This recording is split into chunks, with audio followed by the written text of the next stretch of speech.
It's been a long few days, made longer by Bakunawa's lack of skill in matters of diplomacy.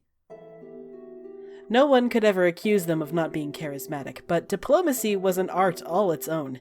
It required subtlety and insight into the minds of others, decorum and precision with one's words, all things Bakunawa knew they lacked.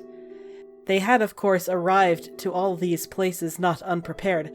After all, the official seal of House Tremaine was no trifle, especially in Neverwinter, but the process was nevertheless exhausting. Courtiers and couriers and ambassadors and attachés swarmed them constantly the moment they shared the messages. An alliance or a debt of gratitude was one thing, honoring it with an army was quite another. But they made the time to relax, at least as much as they could. Their magic was not unlimited, and they had many places to go, so breaks were inevitable.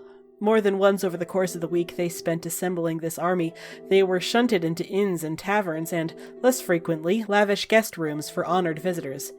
Neverwinter had been most accommodating. After the priests at the Spire of the Morning had seen the state of Escher, husband to one of their most benevolent patrons and tremendous cleric to Lathander in his own right, they had scrambled to accommodate Bakunawa as a distinguished guest and given them private chambers to stay the night while they set about to the task of rallying an army of the faithful to answer Lord Tremaine's call.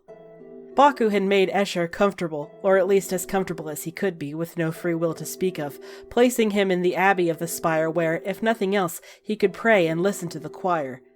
Then, with that done, they went to their room and used an old ability, one they hadn't called upon in quite some time. It was the one they had gotten all those months ago, in the Amber Temple, in Barovia. They scryed. They were pleased, if nothing else, by the fact that at least they still could. Baku hadn't had cause to use the ability in some time. They were less pleased by what they saw. In the dark, in a laboratory in a castle in Baldur's Gate, bent over a long wooden table filled with delicate magical equipment, stood Grand Duke Lord Portyr, focused completely on the small half-finished project in front of him. Baku had never met Duke Portyr, but his reputation preceded him. Even in Neverwinter he was known for being aloof and callous, power-hungry to the point of ruthlessness, and uncompromising in his goals. Baku had not expected him to look so disheveled. It looked as though Duke Portyr hadn't slept or bathed in some weeks. His clothes were rumpled, his hair tangled. It was a look not improved upon by the dark circles under his eyes or the frenetic energy with which his fingers twitched as he worked. Whatever it was he was working on, it was with great intent. Baku urged their magic closer to get a more detailed look at what it was he was making. For a while, Baku couldn't even recognize what it was. They'd seen something like it on Ember, though he had never known enough about holy magic to be sure of its function. It had something to do with holy water, they were almost sure. But the longer they stared, the more sure they became that there was no holy magic attached to it at all. And slowly, it dawned on Bakunawa just what they were looking at. Duke Portyr was making a phylactery.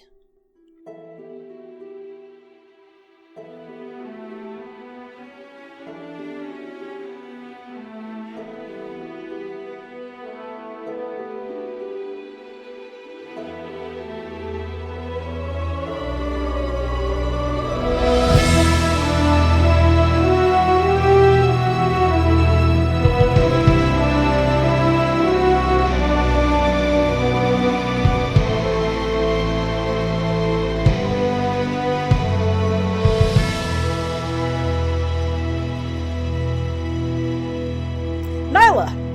What? Mid-eating a pizza, like... Nyla, squawk! I didn't realize you were going to start with me. I was still eating pizza. I knew it. Okay, I put the pizza down. Nyla, Yes. you follow the unicorn, which is a very strange sentence for you to say in your mind. You Yep. follow the unicorn, and she ends up guiding you to a very large, beautiful lake. Now, you are not like the forest type of person. Like, Nope. you prefer cities, generally speaking, but as forested lakes go, This one is very, very pretty, and you like it a lot. The water is very crystal clear. You can see straight to the bottom of the lake, and around the edges of it are all sorts of fauna, with flora that's overgrown in all directions, right up to the edge of the water. There's a large waterfall that's feeding this lake, and there's dappled sunlight coming through the trees. And the unicorn inclines her head to you, and she says, "Welcome to Elysium, or, well, at least this portion of Elysium." I mean, wow. It's real pretty here. She says, "Yes, it's one of its better features, I've always thought. But make yourself at home. Any fruit that you find growing is perfectly safe to eat. The water is safe to drink, and most animals will let you pet them if you try." I'm sorry, what? She, gestures her head to a family of foxes. There's a whole bunch of kits following a mom around. And they're all looking at you inquisitively, like they're not the least bit scared of you. I really wanted to play this like she wasn't going to pet the fucking animals, but obviously she's going to pet the fucking fox cubs. They are so affectionate. They run right up to you when you outstretch your hand. Oh, no. And they make all those cute little fox baby sounds, and they're running around your ankles. Squeaking and adorable. Ah! They're so cute. They're so cute. Look at that fox. She's laughing and she's rolling around on her back, holding him up in the air. It's, oh god. If everybody could see her now, they would not believe it was Nyla. She's, the unicorn laughs as well. She's like, "Yes, the Elysium has that effect on people, generally speaking, and on the spirits of the animals that dwell here." She said, "So now that we are away from the weighing, I feel like I should inform you that you are here as a guest of my sister. Have you figured out who I am?" A unicorn. Well, yeah, I mean... I got it right, didn't I? Well, I suppose I am physically in the body of a unicorn, but that is not my name. My name is not Unicorn. Okay. Nyla, go ahead and roll religion. Oh, great. Probably fuck it up, probably. Oh, it's not 16. So now that you're really thinking about it, since she prompted you, you think this might be the goddess Mylaki, who is a unicorn goddess whose domain is mostly over druids and forests and all sorts of hippie bullshit like that. Oh, God damn You it. think Ariazis might worship her or something. You're not 100% sure. Yeah, I mean, I definitely would not remember if Ariazis worshipped her. Maybe, it's been a minute. It's been a minute since you've asked her about anything related to nature. Yep. But if that is Mylaki, that would mean her sister is Eldath. Eldath, there we go. The goddess that Salvador worshipped, past tense, apparently. Excellent. Okay. Okay, so I turn back to her and I go, "My lady Mylaki, what a pleasure." And I bow. She says, "Oh, you don't have to bow to me. I know that I am not, you don't worship many, druidic gods." And she says, "You don't have to pay false deference. It's perfectly fine." I mean, that's pro tip, I don't worship any gods. She says, "Yeah, we got that. Or we would have, sent your soul to one of their domains, more likely, for safekeeping. But since, you're quite ascetic in terms of religion, we decided that it would be better for you to just stay here. After all, you are very close friends with the blood of the water, right?" I'm sorry, what? Well, that's what we call them. I'm really not familiar with his mortal name. Are you talking about Sal? Maybe. The twinky little elf, half elf? Maybe. Like I said, his family is more tied to my sister than to me.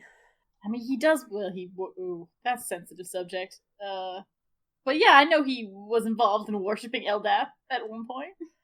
Then yes, that's probably it. She says, "My sister is very invested in the safety and the continuation of his bloodline, and you are his very good friend, so she has an interest in protecting you until they're able to bring your soul back to the material plane." Are we thinking that's a thing that's actually gonna... I've never heard of that happening. I mean, I've heard about it, but in stories. She says, "Oh no, it's just a standard resurrection spell. I don't know the details of how specifically you died, so how long it might take will depend on how you died." Actually, do I just remember being on the So Nyla, now that you're really... Yeah, now that you're really thinking about it, you are starting to remember some of those details. Like, you hadn't at first because it was all very strange and dreamlike and everything was just sort of happening at you. Mhm. But now that you're thinking of it, yeah, you remember the fight with Baphomet. You remember Selwyn pulling out the staff and calling down Shadowfall. And you do have this very distinct memory of this wall, this curtain of necrotic energy expertly weaving around you, but only just wide enough for you. It was definitely hitting Baphomet, whose back you were on. And then you remember the feeling of him giving way underneath your feet, and then you just fell, and you didn't stop falling. Oh god, I'm gonna have PTSD. That's a character decision. I'm gonna leave that up to you. I think I come out of like the memory of that with like a shudder, and I'm like, oh man, yeah, it's all coming back to me now. That was unpleasant. Dying is usually unpleasant. Yeah. Is Baphomet dead? Are my friends alive? Did they defeat it? She gestures. She gives one large gesture with her head, as if like beckoning you to follow, and she takes you to the very head of the lake with the waterfall that's feeding it. Mm-hmm. And slightly off to the side, there's a small rock basin that the waterfall is also filling. And she says, "This is the mirror of the wilds." And she says, "You at any time can look into its depths, asking it a question, and you'll be able to see whatever you wish to see. You won't be able to interact with anything on the other side, and they won't be able to hear you. But you can see whatever you like." Oh shit! I rush up and I say, "Show me Sal." Oh, oh, in the fields. Oh, baby. He's her best friend. Yeah, I'm trying to decide like how time. So you get "Show me Salvador," and then the mirror ripples, and you see Salvador sitting up in bed, and he's fucking naked. Nyla, what the hell? Katara is stretched out on the bed next to him, and here's the thing: he's hunched over himself, and he's rubbing at his eyes, and like even though clearly he just got some, which like good for you, Sal. Yeah. But also like you can tell that he didn't sleep at all. Like he looks like fucking bullshit. I think I stumbled back, and I'm like, well, oh fuck, well, I guess I'm glad he's alive. We're gonna have to have a conversation about that. She says, Qatar? He's so old. Wow, rude.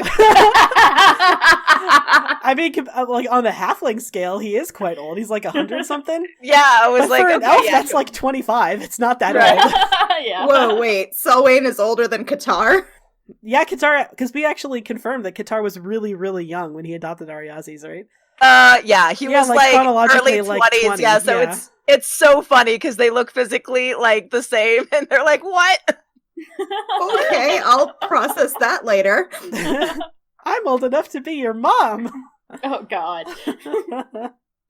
So I think after Nyla like steps back, she gets up and she looks back at Myliki and is like, "This is amazing!" And she runs up and she's like, "Show me Ariazis."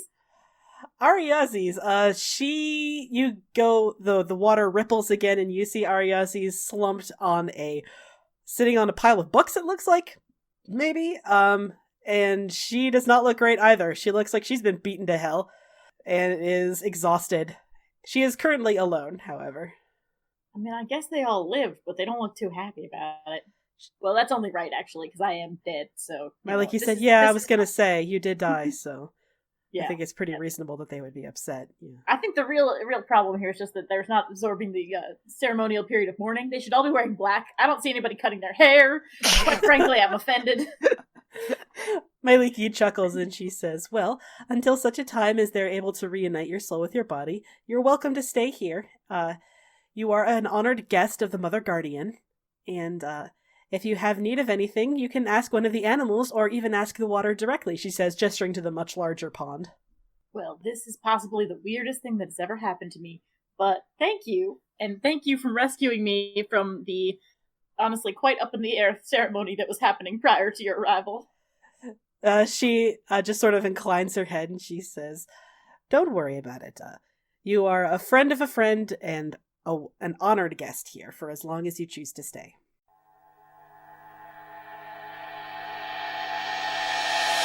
There are a couple things I should go over with you all. Whoever is going to be on this scouting mission, which I think at this point it sounds like it's going to be the original Failers, Sin Nyla, plus Ember, and Qatar.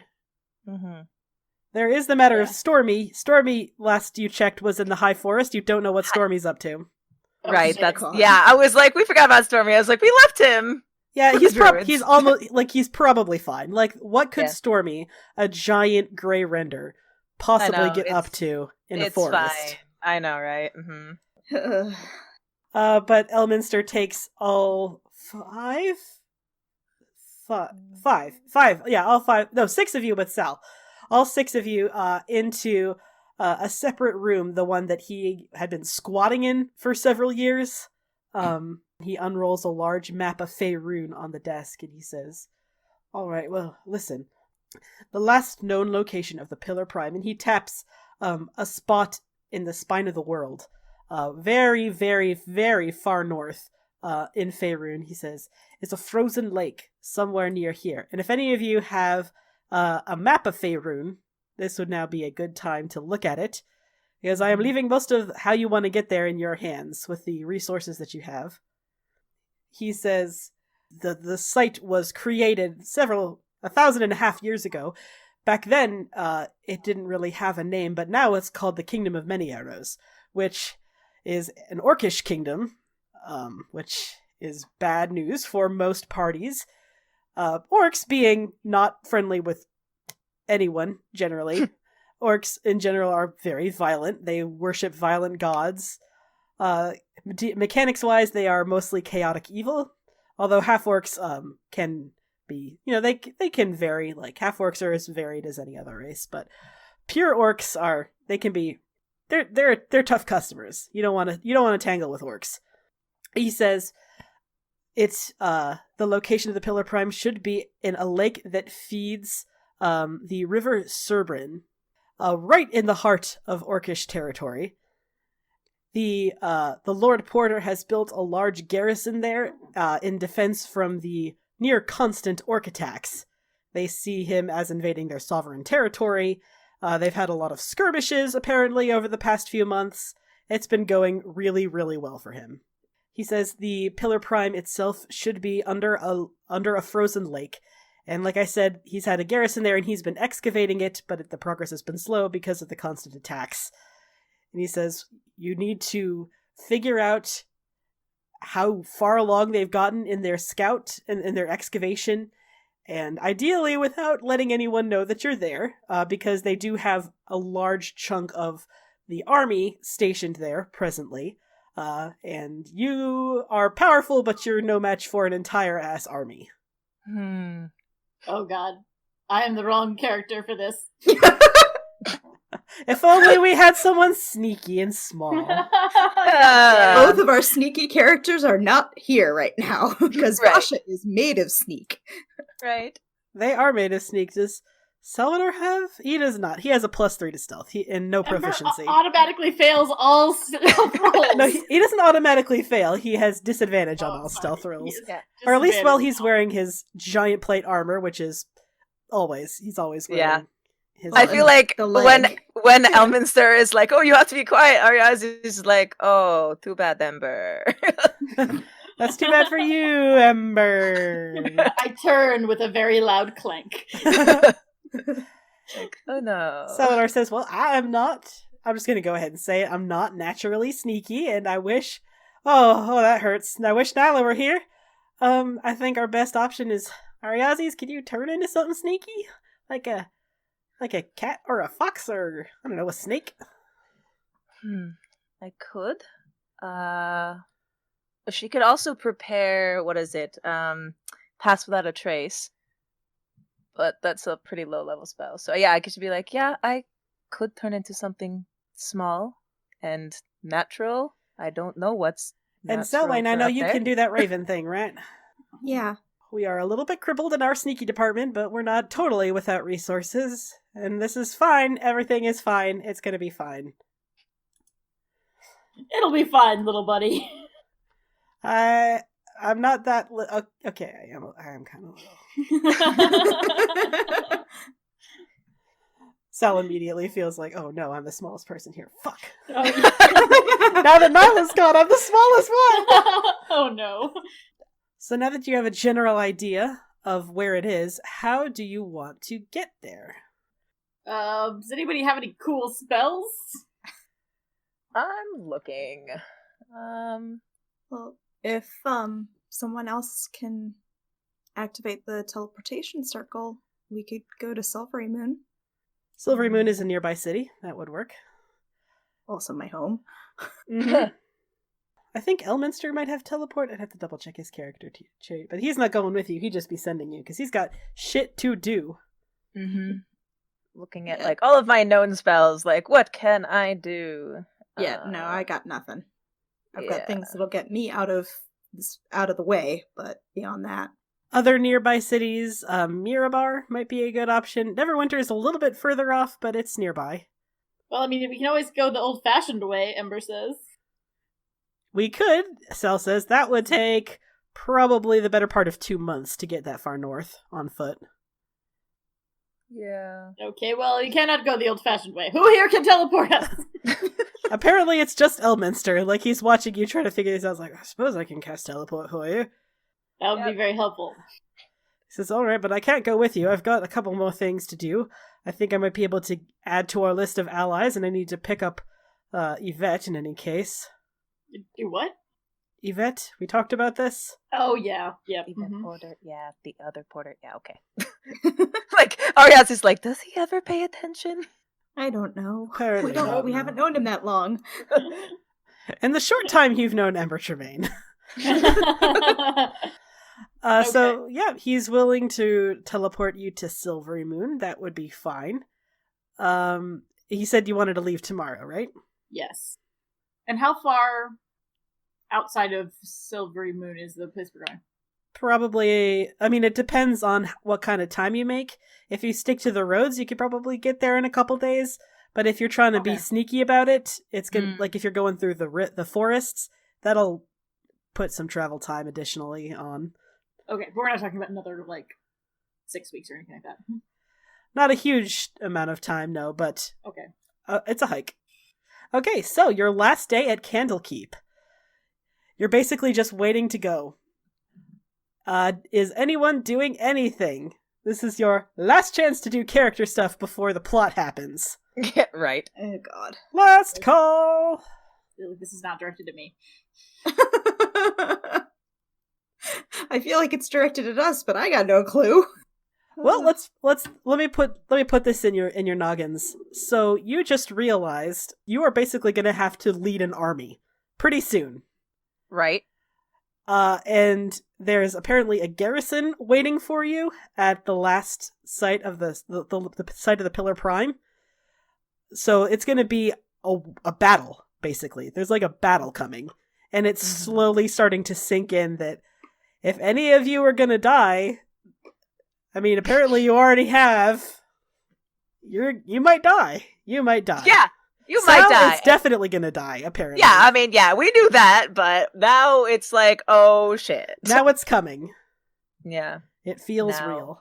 I feel like Arias is dealing with that pretty badly. Like, lots of pacing and like, oh, maybe I'll try to read because that's what I see other people doing, and then she can't concentrate on the words, so she just throws the book across the room like, ah!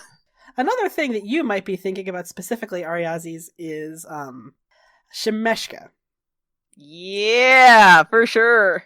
Because you assume she's dead, but you don't have any proof. Right. And with all of my baggage, TM, it's like, number one rule, don't fucking trust Shemeshka. Like, the nuclear bomb that Selwyn set off was pretty fucking impressive. But if anyone could, yeet themselves out of the middle of a nuclear explosion, it would definitely be Shemeshka. And apparently she's in league with Bashaba now, so Like, there's no way, if she's alive, that you won't see her again.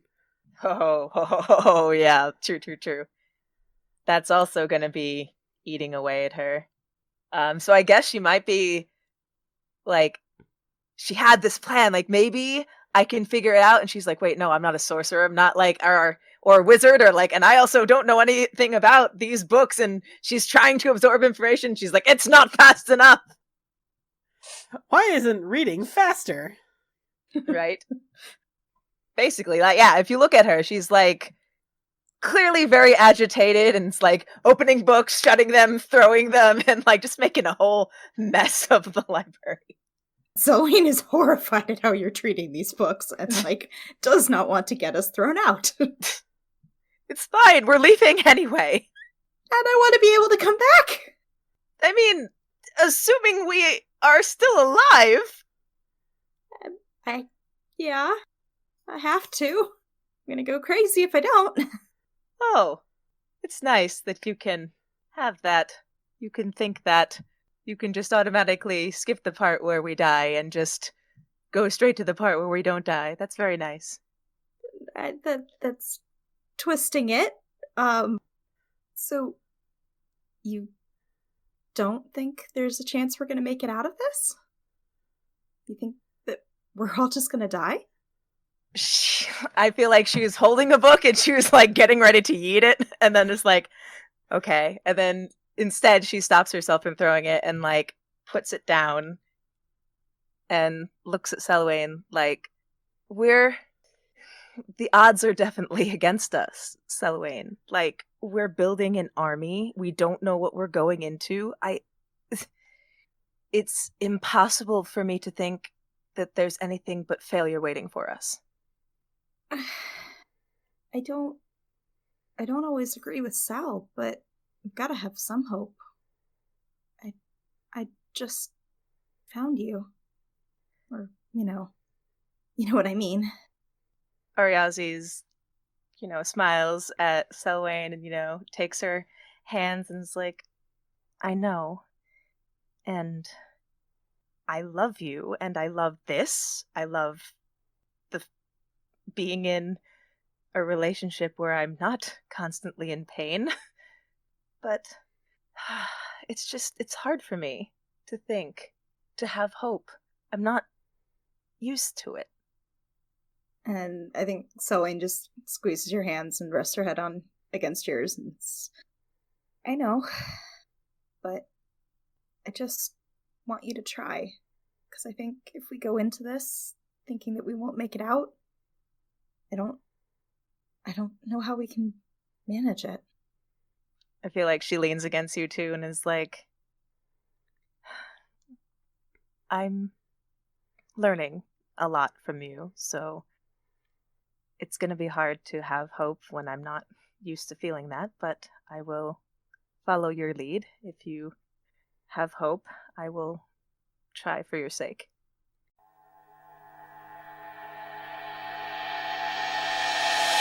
I have some good news, bad news for you, Qatar. The good news is that Salvador seems to be coping with his constantly worsening emotional and psychological breakdown with sex. With sex. He's doing it with sex. Oh, okay. Uh-huh. So that's the good news. The bad news is also that thing that I just said. Yeah. Like, he doesn't seem to have a better strategy, so he's just going with just have sex until it feels better. But the thing is that sex doesn't make pain go away. Yeah. But it's good. Like, it's nice. So you have that going for you. Qatar definitely doesn't mind that. It's just doesn't really feel like a great time. Yeah, I mean, there's not a whole lot else going on while you're just waiting, right? Right. So, like, literally, like, the minute Elminster gets his 7th level spell slot back, you're all just gonna fucking leave. Yeah. And I feel like eventually it's a little bit past dusk now. Salvador gets up off the bed and he stretches and he goes to the window and he's like, I mean, I think I'm at peace with it now. Are you, though? Well, I mean, I don't really have any other option, do I? That's true. Options are limited, especially for you. Yay! He sits down on the foot of the bed and he's like, you will take care of them all, right? Not just Ariazis. I know you'll take care of Ariazis, but, Selwyn and, Nyla, if we ever get her back. He reaches out and takes Sal's face in his hands. Of course I will. He sort of nods. He's like, thank you. Listen, traditionally, there are 3 archdruids that rule with the Glade King or the Glade Queen in the High Forest. And since I'm about to die and I don't have any heirs, I've decided just to make the powers of the High Forest a triumvirate after I die. And he says, and I want it to be you and Ariazis and Archdruid Halia. He takes a moment to process it, and I don't think I would be suited to be a leader, and normally this is where I would say, but you don't know you're going to die, but... Oh, we know. Yeah, that's... And I think that reluctance is what's going to make you a good leader. Real power should be taken with huge gravity or not at all. I want someone who's going to be careful and thoughtful and never overestimating their own abilities. And that's you. Even Ariazis has proven that, when she's not too angry at her ex or anything like that, she's proven that she has a lot of thoughtfulness and a lot of compassion. And I trust all of you to do what needs doing in my stead. Well, when you put it that way, it does give me confidence. Plus, I don't, know any other druids who are as powerful as you 3. I know tons of druids, but, they're just, the scrub druids that are, level 4. And, barely know how to wild shape at all, Qatar laughs, of course. He's like, well, that's true. Yeah. There are a lot of scrubs that live in the High Forest. I probably shouldn't talk that way about my subjects, but it's at this point I'm behold the field upon which I grow my fucks and find that it is barren, And I was one of those scrubs, just some random hermit shut up in his hut, living alone.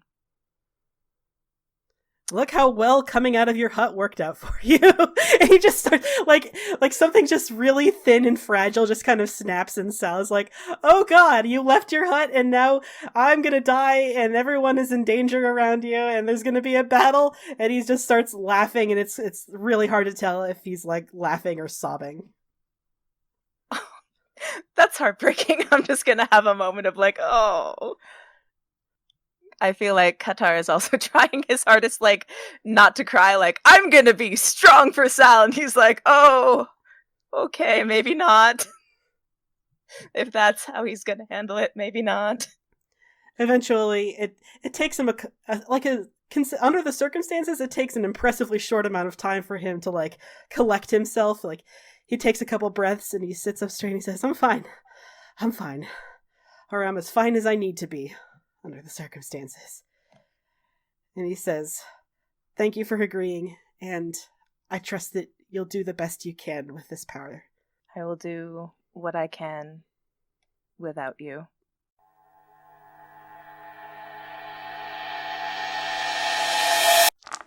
A 4. Ravens! Actually, I think 1 under 5 is nothing happens. Oh no, is it really? I think, 5 to 9 is ravens. And... Yeah, nothing. Oh, shit. Oof. Nice. Off to a good start. Ouch. All right. Yeah, you try to summon the Raven Queen, and maybe you're just having a bad day, Selwyn. In fairness, you have been having an extremely bad day. Yeah. You try to summon the Raven Queen, and nothing happens, and... it's a painful twist. You're sure it's just the nature of the spell that you have. There's always a chance that it can fail, but right now, it just hurts. The failure really hurts. Yep. Yeah, I don't think she takes that very well at all. She prefers doing this in private. It's just it's a warlocky thing, like talking to a patron, whatever.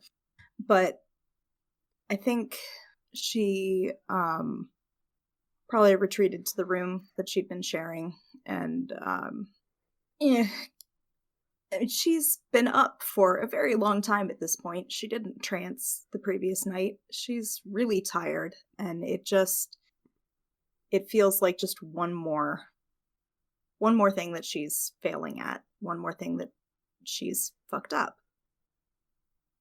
And I think nothing at all happens, and she just kind of crumples a bit.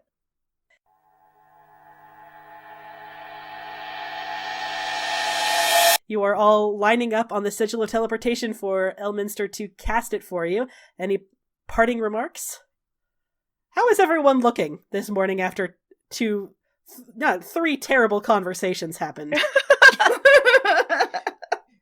Salvador looks like he stayed up all night having sex, I feel like I should point out. Right. A clothes rumpled hair Qatar mussed. looks rumpled. I don't know how Qatar looks after marathon sex. You tell me, Kay. I feel like it looks pretty similar. Like normally he puts his hair up, but now it's all over the place. And also, are those his pants? Who knows? Who can tell? Right? He's in the middle of buttoning his shirt, and Ariazi's is just trying her hardest not to Not a healthy coping mechanism, Dad.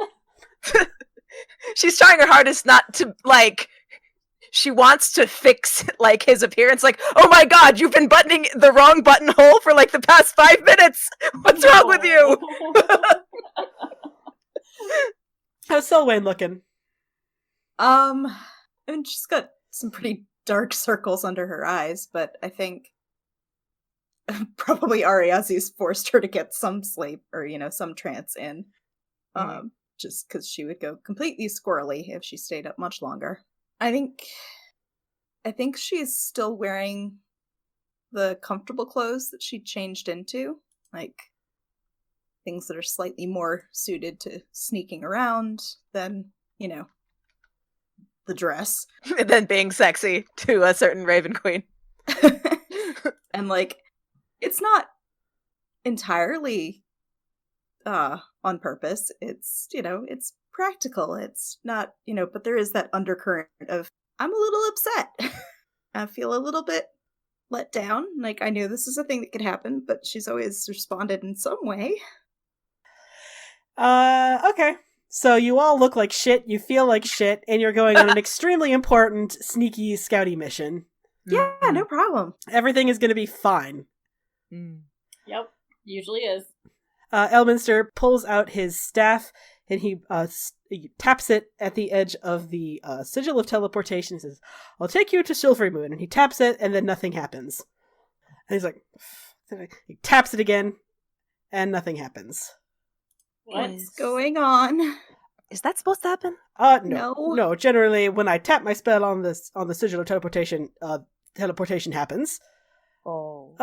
Okay. Well, perhaps the teleportation sigil in Silvery Moon is being repaired or altered or something. I don't really know. I guess I could try another nearby city.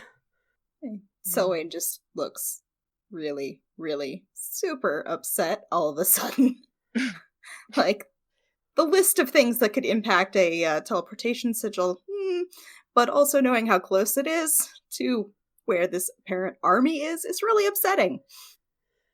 He says, alright, well, another nearby city. I guess I could take you to Mithril Hall, perhaps? Sure. Okay. Does anyone know where that is? Ember asks in character. You can all roll history to see if any of you have heard of Mithril Hall. Oof. Selwyn, okay. You're show off. That's fine. It's fine. I don't need to roll now. Selwyn, yeah, you've heard of Mithril Hall. It's a huge dwarven settlement nestled into the spine of the world. You know it probably because the city is really close trading partners with Silvery Moon. Mm-hmm. You know, they exchange a lot of goods, and I don't know. Well, you tell me, would Selwyn have been to Mithril Hall? It's only a couple days' journey from Silvery Moon, and if you like drinking, it's awesome. I don't know that she's as fond on the drinking, but she definitely she got bitten by the wanderlust bug. I mean, that was canonical. Like, so maybe. Yeah, I think maybe. All right, so yeah, you've been to Mithril Hall once. It was just for a sojourn there. It was cool. You know, all dwarven cities are really cool. So yeah, you've been there, and you could confidently navigate yourself out of it. He says, "Well, I could try Mithril Hall. That's really the only other nearby settlement that I can think of. It's not too far out of the way." Can somebody else roll to see if there's like other places that could be a good bet? I mean, y'all got the map. Y'all have a map of Faerun. Yeah, exactly. I'm looking at the map right now. Y'all know where Silvery Moon is, so you can, like, it's up to you, fam. You tell me. He just suggested Mithril Hall just because it's nearby. Right, Yeah. exactly. This map is too big. Yeah, It is quite I large. assumed that. Yeah. There's because there's Citadel, Felbar, Cindabar, Settlestone. Settlestone is basically, it's like like the village that sits above ground outside Mithril Hall. Yeah, I was like, It's like, the those same dots are jurisdiction. right next to each other. Yeah, it's the Y'all- same jurisdiction as Mithril Hall. Y'all, can I just say that we should not be in the kingdom of many arrows? I would like to not be there. Well, I have bad news because that is where the Pillar Prime is. Fuck. Right, that's just bad news, so sorry about that. Did you really manage to forget that? Yep. I like the name Mithril Hall. Let's go there. I feel like that's in character. Ember's like, yeah, sounds cool name, I'm down. It's like, and I'm going to judge this book by its cover.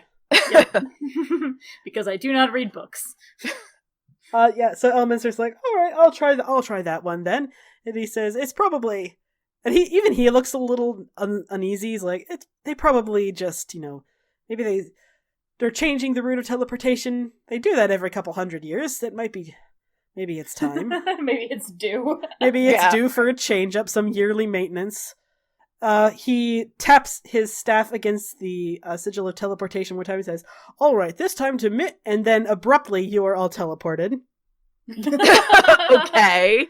It worked this time. Good. So yes, you suddenly teleport and you find yourselves, you are hit with this blast of heat. And it is because the sigil of teleportation in Mithril Hall is right next to the Great Forge. And in this case, the Great Forge is a huge flow of lava, flowing down from the ceiling and entering this enormous circular pit. There are hundreds of smith shops set up in a huge circle around this lava forge, and people going every which way. You seem to be in the middle of the bazaar, and like literally the second after you teleport and you're just getting your bearings, someone else teleports in behind you and elbows like Salvador in the face. Move, it like shuffles past you. Uh-oh. Oh. I guess we should get out of the way. Yeah, standing around on the sigil of teleportation in a big metropolis like Mithril Hall, not a good idea generally. Yeah. I feel like Selwyn just kind of scrambles off. You all scramble in various directions, and you are suddenly in the middle of this big bazaar with where many of the smiths are concentrated. It's very busy, very hot. You have not been in a place like this since the start of this campaign. You just got a whole bunch of shit going on, and Selwyn, you think you can find your way out of here unless there's something you want to do in Mithril Hall. This is, after all, a D&D. This is so cool. I know, right? Dwarven cities are generally pretty fucking rad. Qatar, however, does not agree. I hate This is this. the underground thing. Yeah, first of all, exactly. I was like, it's hot. He hates it. There's fire. He hates it. It's really loud and busy. He hates it. He's just like, oh no, this was a bad idea. Ember's like looking around like one of those like obnoxious tourists. Like, what's this? Are there pamphlets I can have? You there? Tell me what this thing is. The dwarf does not notice you. In fact, he makes a very rude gesture at you, Ember. It's like he doesn't know that you're the main character of this game. Ariazis definitely sees that and like starts laughing hysterically, like, I like them. So they say about foreign cities. Foreigners are rude. So wait, anything that you know about this place that we should... Do you want to... I mean, you do know, like, you said you've been here before, so, like, the only, like, cool places to go, generally speaking, in dwarven cities are, like, forges and taverns. And, like, is it a little racist to say that? Yeah, a little, but also it's kind of true. Like, dwarves know how to fucking throw down, so their taverns are always the best. I guess we can see if we can find somebody who knows anything about Silvery Moon. Like, maybe they've heard some rumors. Oh, yeah. Yeah, I was going to say about Silvery Moon or what's going on in the area, because we're near one part of the river. If this map is not lying to me. No, that's Yeah, that's the river. It is one of the places that it artificially feeds the river Cerbrin. It's like they made it specifically to help the flow of the river. There's a natural lake further away that naturally feeds the river. But yeah, they do a lot of trade with Silvery Moon, and you are in the trade quarters, so yeah. I mean, we could see if anybody here knows anything about what's going on nearby. I mean, we are on an information gathering quest. And there's just this undercurrent under Selwyn's voice that, you know, she's not saying something and just doesn't really want to bring it up. I feel like Ariazis looks like she's going to say something, but Qatar is too busy hiding behind Sal, like, okay, all right, ask somebody, let's go, let's get out, I hate it here. Hiding It's behind hot. Sal.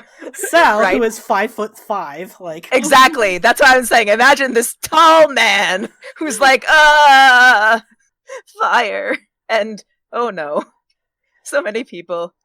His agoraphobia kicks him in the face. Sal awkwardly pats him on the head, like, it's okay, they're just fucking dwarves. Calm down. So yeah, you can, this would definitely be the best place to ask around about Silvery Moon. This is the trade quarter, in the Undercity, technically is what it's called. But yeah, if anyone is gonna know what happened to Silvery Moon, it's gonna be the people that trade with Silvery Moon, which is generally here. So anything that sells imported goods, you could probably find news on Silvery Moon. Okay. Yeah, I figured either that or one of the taverns might have somebody willing to talk with us. This is a Dungeons and Dragons, after all. Yes, and everyone knows everything inside. I know. Inside the tavern. So where do you want to go? Do you want to joke? So where do you want to go? Do you want to go to a smithy or like an imported goods shop, or do you want to go to a tavern? It's up to you. I feel like gossip taverns are a good place. I feel like that Ember would be like, a tavern, of course. And the druids are like, no thanks. I mean, the problem is that Ember doesn't speak any dwarf. I guess they must speak common, some of them, right? Yeah, they must. Some of them must. Almost certainly, like, this is a big trading hub, so everyone's going to speak a whole bunch of languages. Okay. Yeah. I mean, like, if they don't speak common, they'll probably speak Elvish, blah, da, da, da, da. Yeah, I guess Ember turns to Selwyn. He's like, well, if we want to find out about your hometown, I've found the best place to go is to talk to the locals when they get drunk. It's a pro tip. Not a lot of people know that. So Selwyn, the place that occurs to you is this is a tavern called the Howling Wolf. That's where any sensible tourist would get fucking shit-faced and dance until 6 o'clock in the morning. I don't know if Selwyn did that. Maybe. I don't know. They might get a little crazy when no one's looking. I mean, maybe when they were younger. Like, a lot younger. Ariazzi's like, I need those details. Like, excuse me, I just need to... But yeah, you can go to the Howling Wolf. It's closer up to the surface. It's not far from the big main bridge leading into the mountain. Okay. Yeah, we could try that, and then maybe try one of the imported good places as well. All right, so you make your way further up in the Undercity. You follow like it's almost like walking through like an anthill with how long and winding all the little hallways and paths are. And all of them are just universally packed. Like, there's a lot going on in Mithril Hall. It's every single place in Faerun has like 500 pages of lore behind it. Because, it was Of made by a course. bunch of fucking nerds back before Right. the internet was a thing. But you do manage to find it. It's still exactly like you remember it, Selwyn. It smells a little bit, but it's packed, and they have great alcohol. And there are all sorts of people milling about in all directions. And yeah, who do you want to talk to?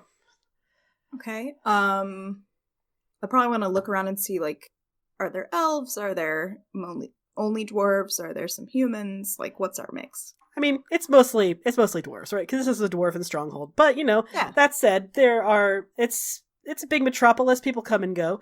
You don't see a whole lot of elves here. You do catch one. You see a drow, a dark elf, standing by the bar, sort of bent forward and chatting amiably with the bartender.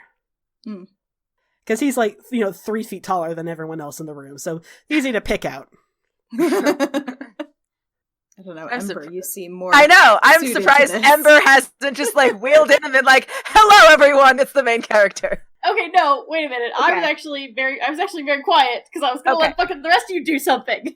Oh, that's very cute of you. Ember doesn't know where he is. It's a new place. He's willing to step back and let people who are locals or close to locals. Oh. Talk to wow. What a concept. He's looking a little intimidated, honestly. That's really if you asked him, that's what he would say. But if you see him right now, he looks a little scared. I feel like while Selwyn is looking around, I don't know what it is about this look on Ember, but Ariazis really wants to fuck with you so much. It's just so important, and she sees you, and she just puts her arm around you. It's like, oh, Ember, you look like you could use a drink. Let's go and get a drink. And she's gonna try to forcibly drag you to the bar with her arm still around you. I don't know if that's gonna work. She's gonna try. Come on, let's go. How tall is she? How much 5'6" minus the horns. Oh yeah, I don't know about that. Yeah, right, exactly.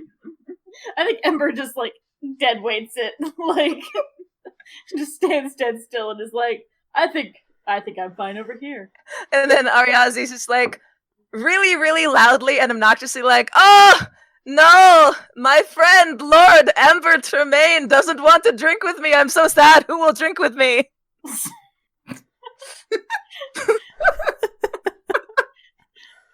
It definitely gets some attention when you loudly proclaim that Lord Ember Tremaine doesn't feel like drinking. Oh god. So much for subtlety. God. She's you are taking too long. I'm trying to shoot. I'm getting a drink. I'm getting a drink. Nasal finger. She just grins toothily, oh good, I'm glad it worked. So you awkwardly shuffle up to the bar, Ember? Yeah. Yep.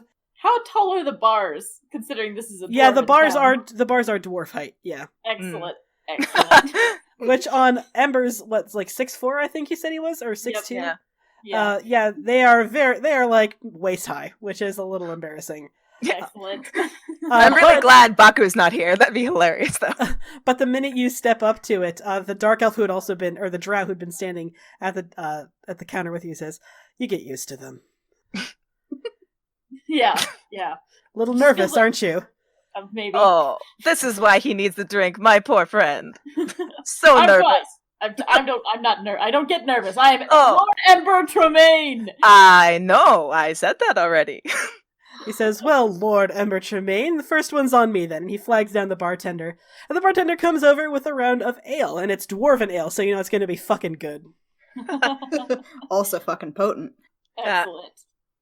Ember pounds one back. Oh my god, make a con save. This is dwarven ale, Ember. Okay. Okay, you feel like you are not expecting it to be that potent. It hits you. You almost fucking fall over, but you catch yourself at the last minute. Shit. What? I sort of cough, pound my fist on the table a little bit. The drow sort of chuckles, is like, "Yeah, we're ready for that, huh?" Oh wow, woof! That's some good shit there. Thanks, my friend. Not a problem. He goes and he takes a more modest sip of his own, and he did get some for everyone else in the party too. Oh, how kind of him. So I was like, where do oh, you- okay, I don't actually drink, but thank you. I'll take yours.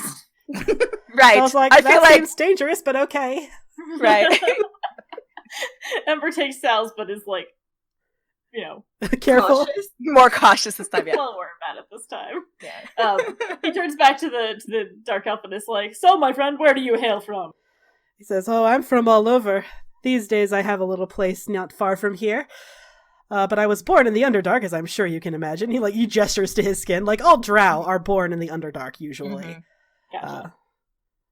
And also, drow are notable for almost exclusively being, like, evil, like chaotic evil. Now, this one seems nice. Oh no. Qatar is sitting very far away and did not accept the ale. Okay, excellent. Way to be racist, Qatar. Yeah, He geez, come on. sure is, because he doesn't know any other stories that are about good drow. Yeah, racism does prevail strong when it comes to drow. Okay, excellent. Yeah, I think Selwyn kind of pulls Ariazis aside and just whispers at her, remember we were supposed to be subtle about some of this? You know, maybe flashing Ember's name around isn't the best idea? Seems to be working out for you so far. I mean, And yes. she's like, well, first of all, you were taking too long, and second of all, we might get better information if we use his name. I like that Ariazis now understands my pain. Everybody was taking too long, so I just made a bad decision. I mean, to be fair, Ariazis is really good at making bad decisions. She sure is. I love her, but no. Excellent. Well, I mean, I'm going to keep talking to our new friend who just bought us drinks. Our very nice new friend. He seems to be in good spirits. He's like watching you guys do all these shenanigans with like this wistful smile. It's like, I was at a party like this once. Bunch of fucking numbskulls trying to do adventuring. Yeah, Yeah, been there Yeah. Save the world. a couple times. Yep. Ever gives him a fist bump. A toast. A toast to saving the world. He says, "I don't think I caught your name, friend. Who are you?" Oh wait, no, you're the one whose name was loudly announced, right? Yeah, what do you mean? You don't know my Yeah. name? Come on. Lord Ember or something? Ember Right. Tremaine. Tremaine. I think I've actually heard that name, Tremaine. Are you from Neverwinter? I am indeed. I'm glad to see that word of my exploits has reached the far north. Well, I mean, word of your family. I don't know of any exploits necessarily, but I have heard of the Tremaine family. The estate outside Neverwinter, if I recall correctly. That is where it used to be, yes. Uh-oh. Oh, sounds like a story. He takes a sip. A lot more beers that need to be consumed before that story gets told, my friend. He says, well, if you want the second round, you're going to have to buy it. Oh, it's on me. Yeah, this guy is really charming for a drow. Like, Yeah. it's a little disarming. Yeah, it's awesome. So I think, or Selwyn, I think I mentioned, or I motioned Selwyn over. Mm-hmm. And she comes over just a little reluctantly. Like Qatar, she's also not the most trusting of drow. She's a little bit better, but still hesitant. He says, Moon Elf, right? Mm-hmm. Where are you from? Silvery Moon. Oh. What happened? I'm sorry for your loss. What? What do you mean? You haven't heard. No. Silvery Moon. What happened? Some 3 or 4 weeks ago, it was overrun by demons. And her face just turns white. She kind of, I was gonna say like grabs at the counter to hold up, but it's lower way too than she low. Yeah, expects. Yeah, it's like I feel like kind of stumble. I think Ariazi's like catches her like, okay, steadies her a little. The drow is like, another one for the, thank you. And the bartender comes over and he like slides a glass in front of you. Yeah, I just kind of stare at it. Trust me, it'll make you feel better. Did anyone get out? I'm sorry, my lady, I wasn't there. I've just heard the story, same as everyone else. When the traders arrived for the harvest trade, the stories that I heard were that it was blackened as if by hellfire. I think she just kind of sinks onto one of the like super low stools. So like her knees are up around like her chin instead of being like a stool, but just can't stand. He awkwardly like pats your back, like he doesn't really like. This is obviously a huge blow to you, and he doesn't know who you are really well. So he's like, "I'm sorry. I should have done this more tactfully, shouldn't I?" Yeah. How long have you been drinking? In my defense, not very long. Oh. Just got here an hour ago. I was like you guys are really telling that. I think as they're doing that, Ember turns back to him and says, "We've been terribly rude. Thank you for the news, friend. What is your name?" Oh, I'm sorry, I didn't introduce myself. My name is Drizzt.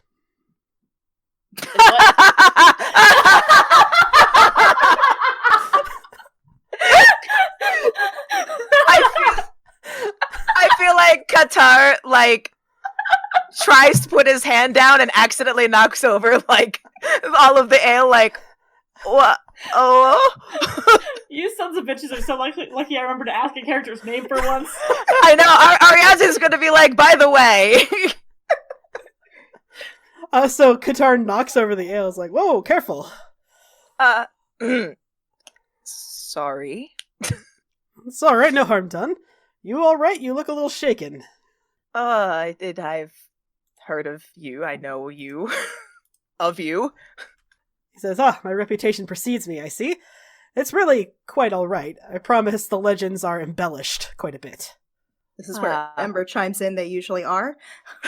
Well, Ember's like, every legend about me is absolutely true. I don't know what you're talking about. I don't know what you're talking about at all. Everything that anyone has ever said about Ember is 130. Well, okay, all the good things. Lol. Even the bad things they say about Ember are probably 130% true as well, to be honest. We all know who Drizzt is, right? This isn't like a... I mean, if you sincerely think your character wouldn't know who Drizzt Do'Urden is, you can make a history check if you want. But yeah, he's pretty famous.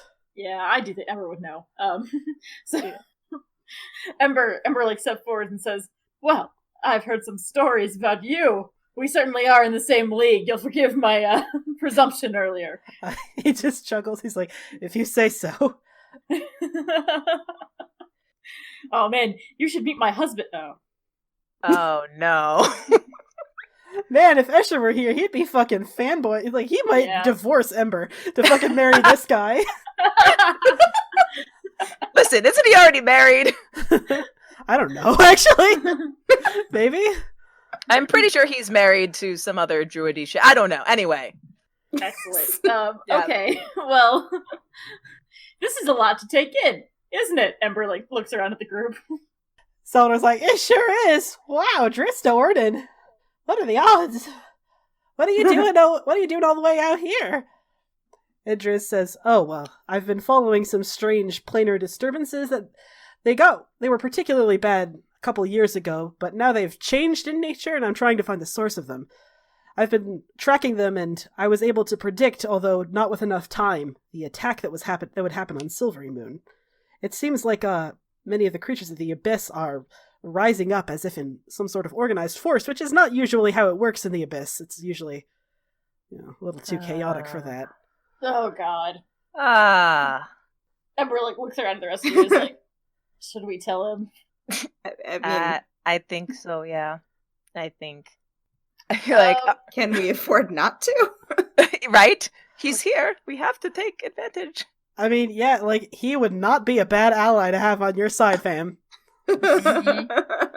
His exploits are well fucking known. Ember turns back and says, "It's a funny story. You know how I mentioned saving the world a couple times?" He's taking a sip. So the first time had to do with all of the planar things you've been tracking. Remember, there was a rift that opened up? The World Scar, yes, I've been looking into that. That was you? Yeah. Yep, that was me. Me and my buddies. I am the only one here, but... Well, I mean, so technically, you didn't create the World Scar. Okay, yeah. You were World Scar adjacent, however. Sure. We didn't create it. What was causing it? We were there, and we thought we had closed it. Well, you fixed... Okay, it's been a while, so let's all take a quick refresher on the events of the last campaign. So basically, the alignment of the planar system was falling out of whack because Asmodeus was taking over a lot of the lower planes.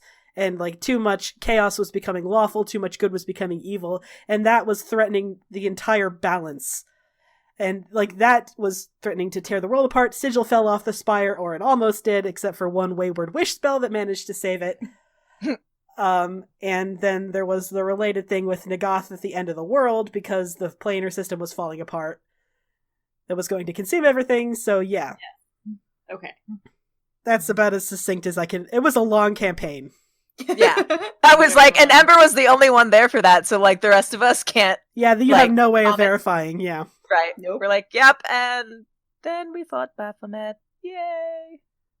You fought Baphomet. Says Ariazi's into her cup. How'd that go for you? Salvador's So like, well, one of my best friends is dead, so... That's true. Driz is But like, also, ah. Baphomet's not around threatening people. So, I mean, I think it's about a wash. Well, if you managed to kill a demon lord of the abyss, that's quite impressive. Also, Asmodeus. Ah, That was just me. that I was mean, it wasn't just me. that was you that destroyed the Nine Hells, then.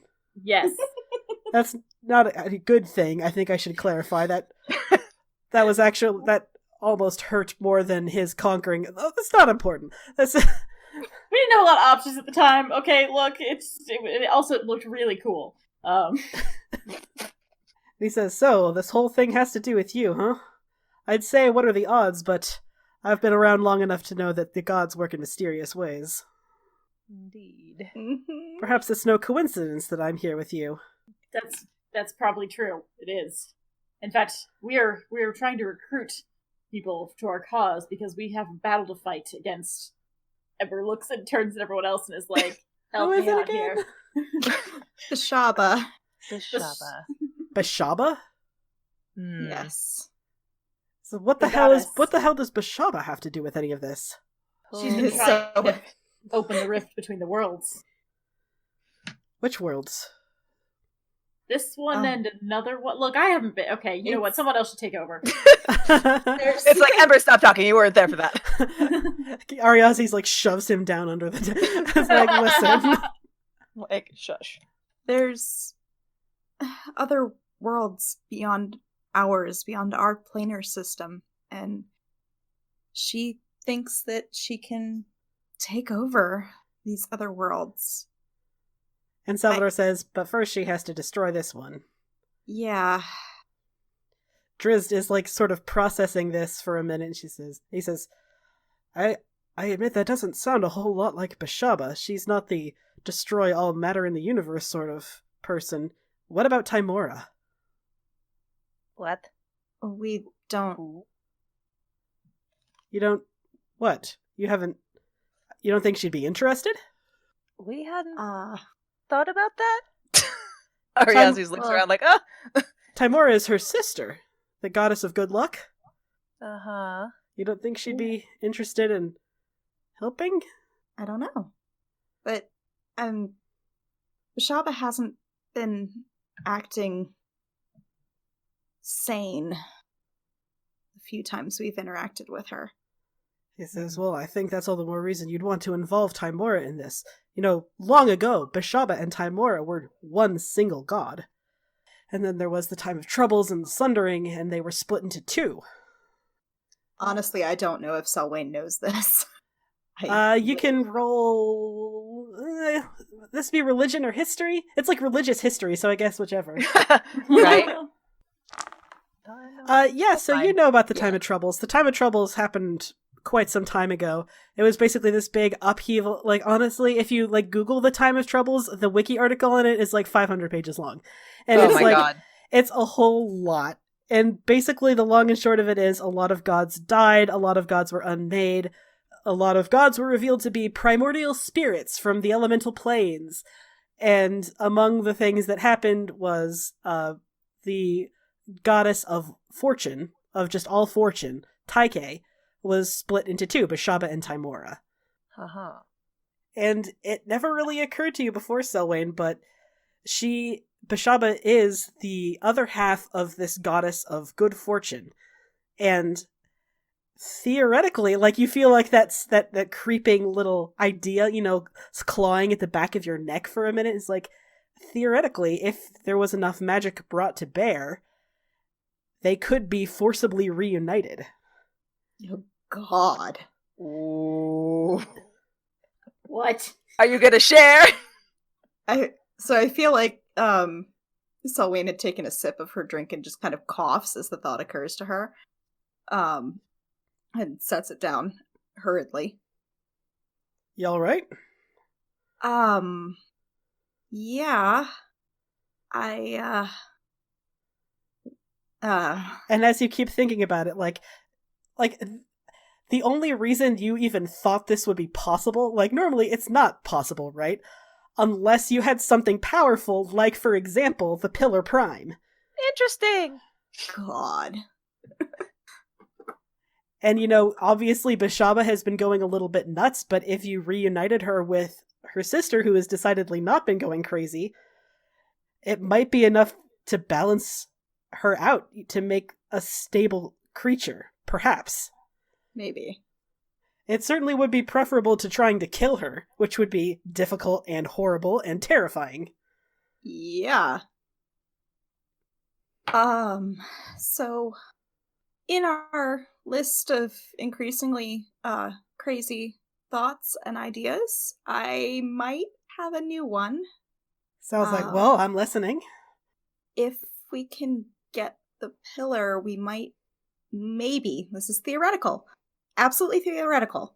Sal leans forward like, oh my god, she's about to fucking blow us out of the water, isn't she?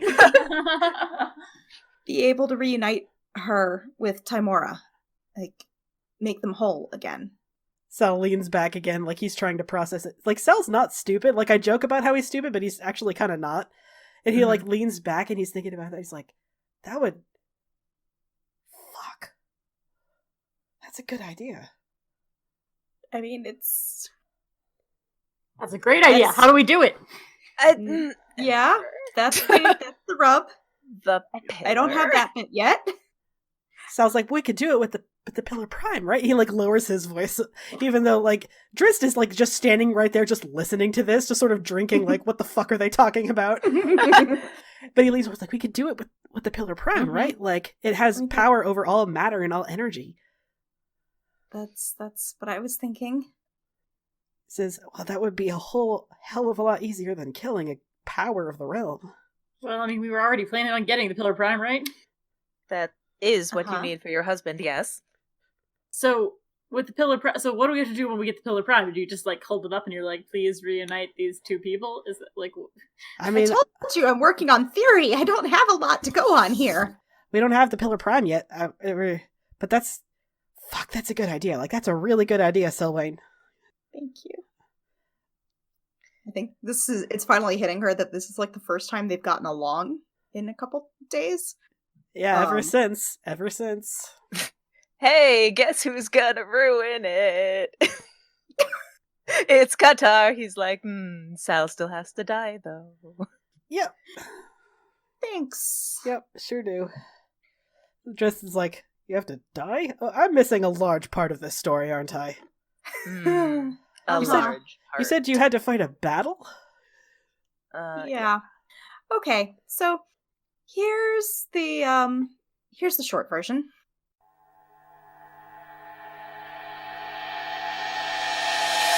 Alright, well that's... Damn.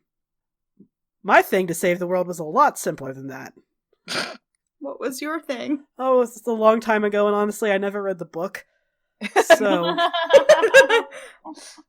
Really, no one knows. Who can say? It was something about my leaky. I don't remember. Out of character. As long as this isn't some kind of Gilderoy Lockhart situation, we're good.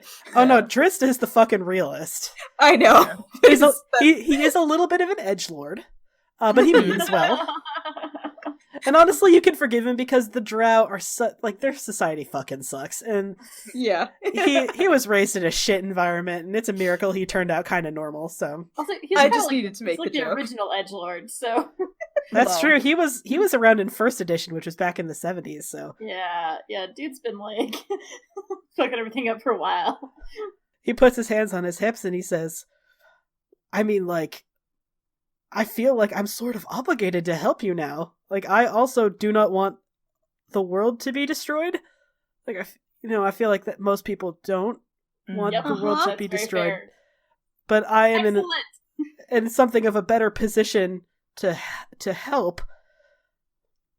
He says, I have allies that I can call upon. I can certainly help add to your army if that is indeed what you're going to do.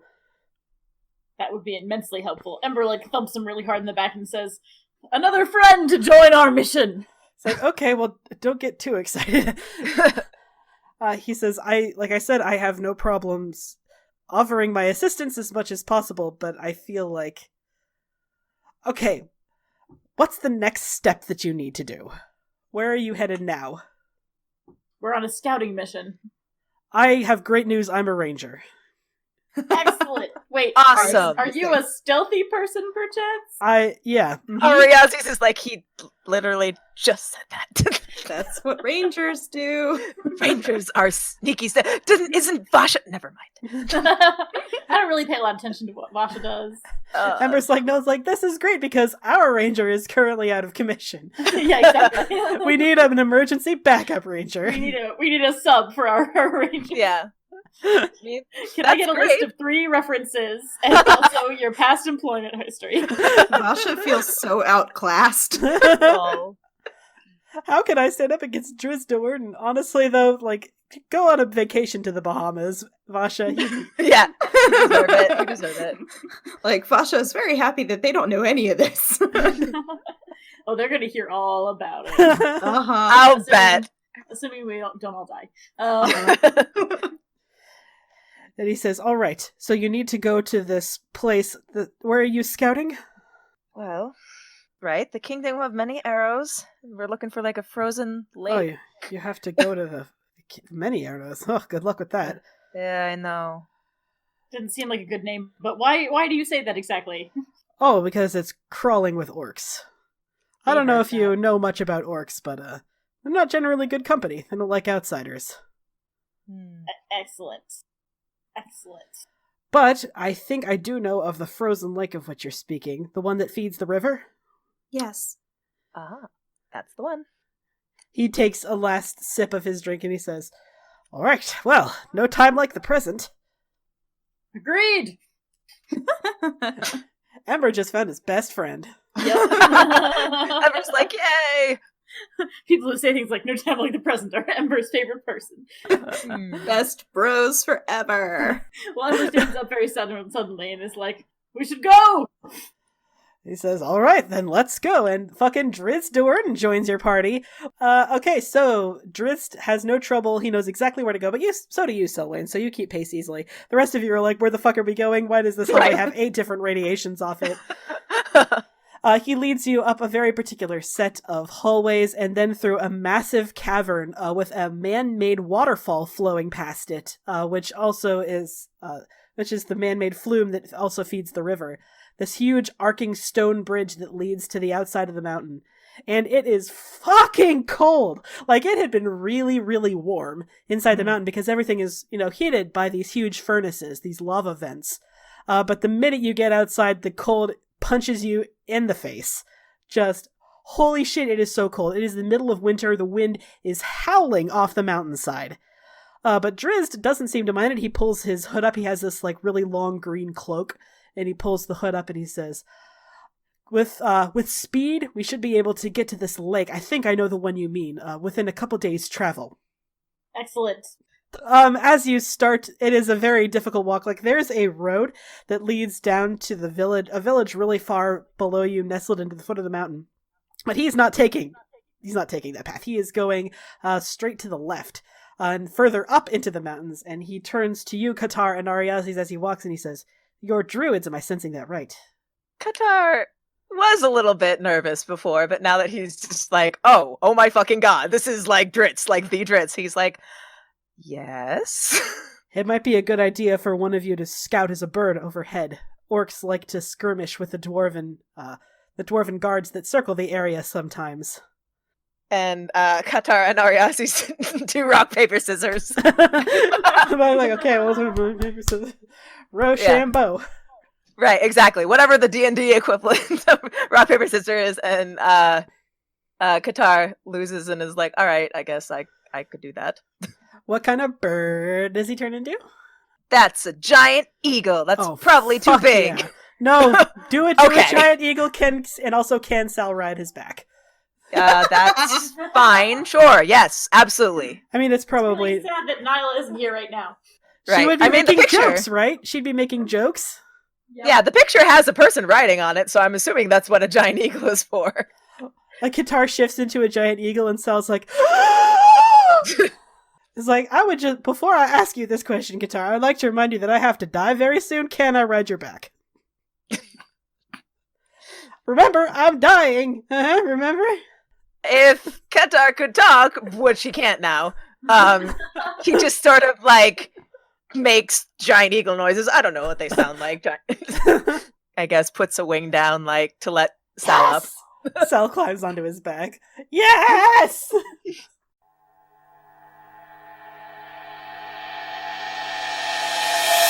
You spend a couple days like this. I imagine you, Qatar and Ariazi's probably shift duties on who's doing watching, doing the skies and doing the lookout stuff. Yep. And Salvador wants to also ride on your back, Ariazi's, but also he kind of wants to fanboy over Driz de Worden a little bit, because he has also heard stories of this guy, and he worships Myliki, which Myliki is cool. He's down with Myliki worship, and also he saved the world a couple times, and there's been books written about him, and he wants to talk to him, but also he's too nervous to talk to him. So, but the long trip through snow and mountains. And on at least one of these days, Selwyn probably attempts sending with one of their siblings. And it goes about as well as you expect, I assume. Yeah. Okay, I want to make a scene out of this, actually. Yeah. So let's say it's the first... How soon would Selwyn attempt it? Because, I can imagine, she'd want to know, but also she kind of would not want to know, just in case it's the worst. As long as she doesn't know it's not real kind of thing. Yeah. So you've got, let's say, 4 days and 3 nights of travel. Whenabouts does Selwyn finally attempt it? It's probably the second or third night. Okay. Where are you when you attempt it? She probably doesn't really go far. I mean, it's something that she can... I mean, she could theoretically just whisper the message. So as long as she's relatively certain people are asleep. Mm-hmm. So you wait until everyone's asleep? You're not doing it while you're making food or whatever?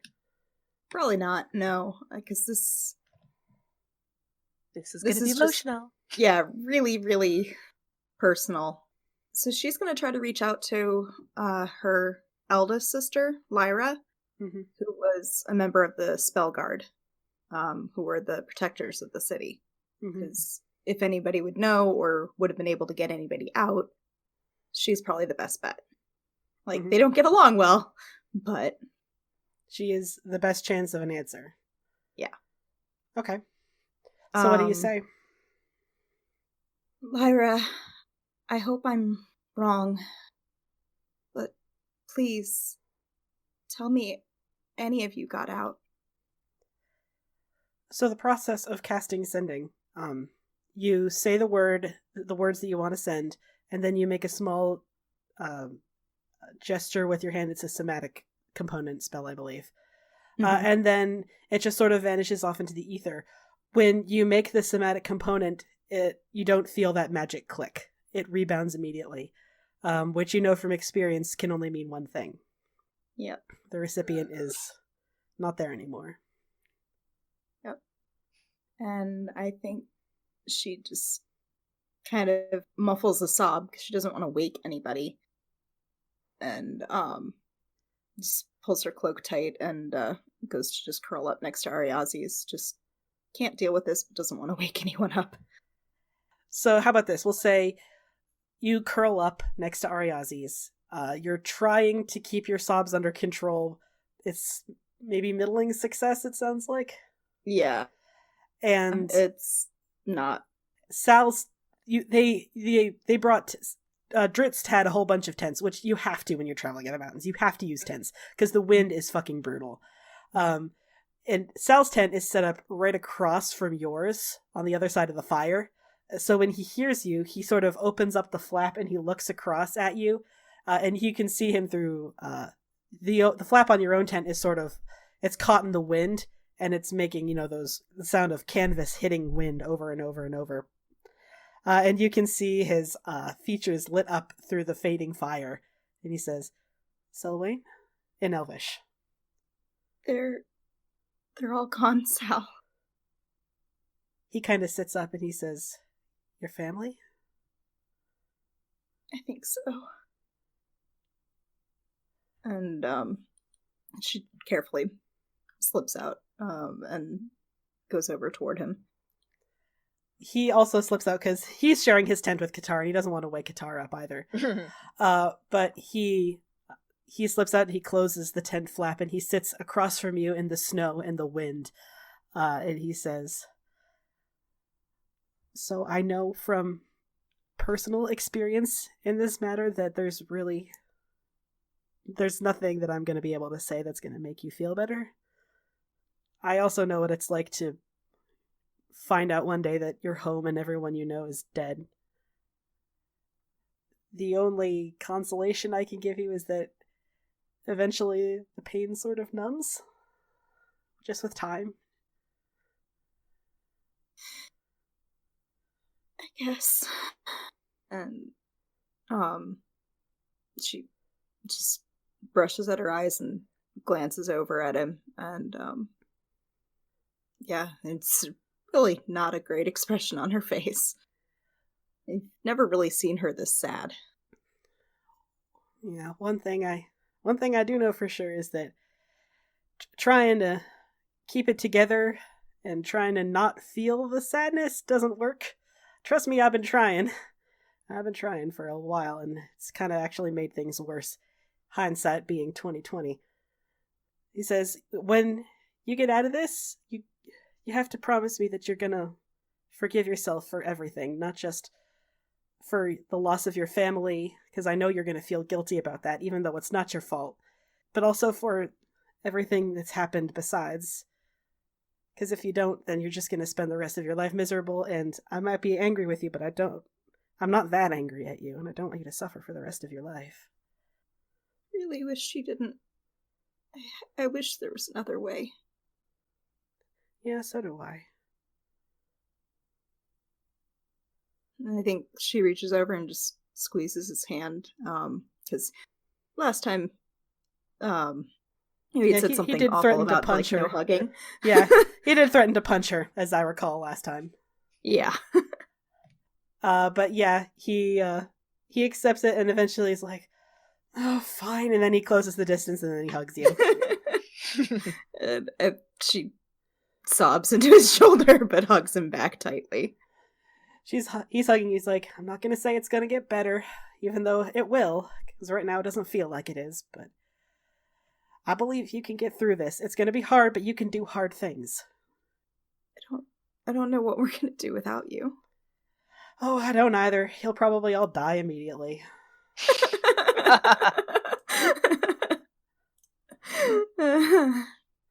And then who will be there to resurrect you? No one.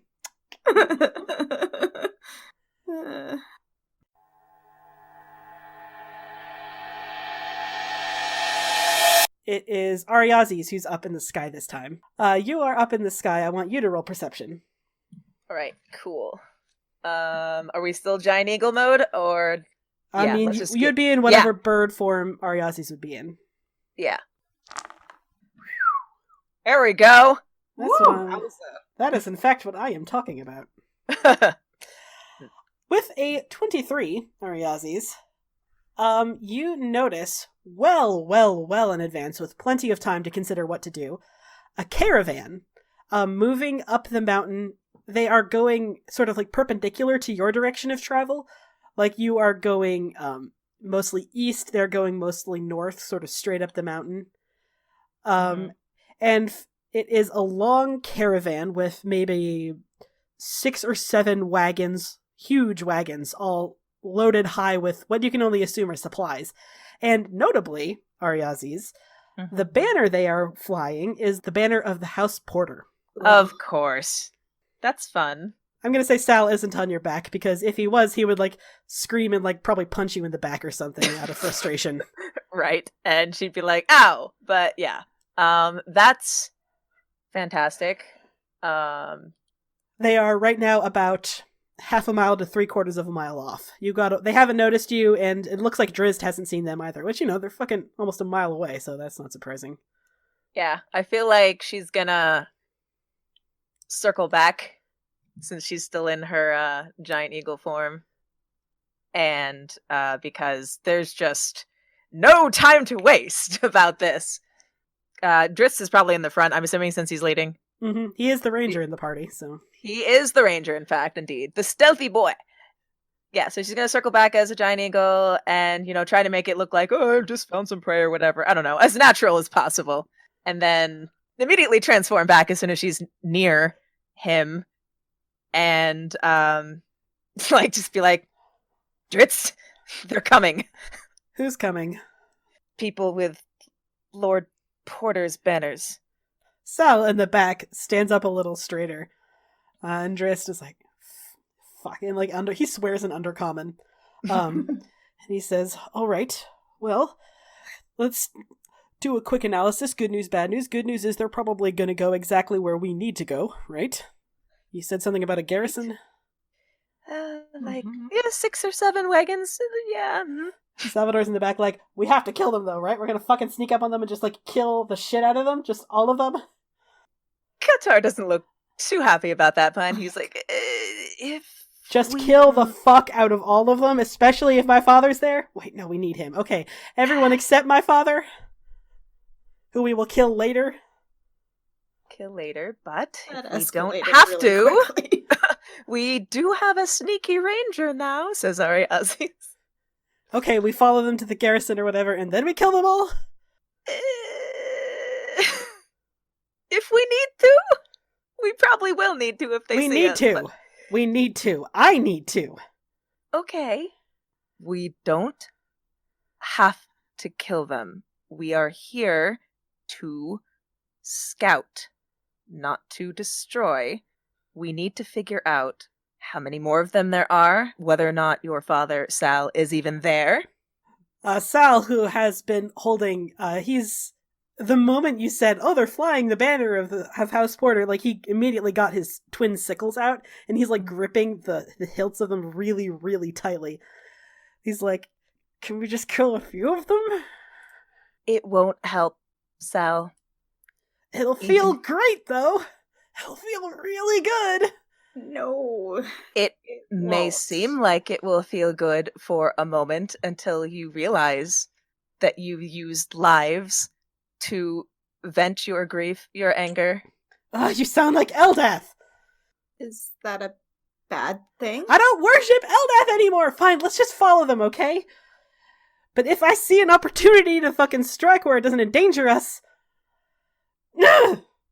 and he kind of stomps off, and, like, Drizzt, who has no idea who Sal is, or, like, what arc brought him here, is like, is he okay?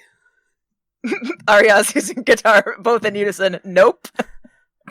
Drizzt is like, okay, well, normally, when I have a party member who's that thirsty for blood and vengeance, I recommend not taking them, but it seems like he's the only one who can heal, which puts us in... Disadvantage? Yeah. He says, alright, well... if I see him try to make a move to slice someone's throat or something, I guess I'll try to tackle him. He's kind of small, so I should have that advantage. And he goes after him.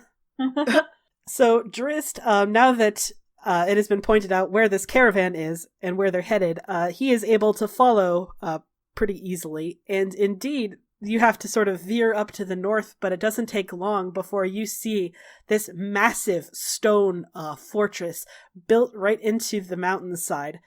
It is not a good place for a fort to be.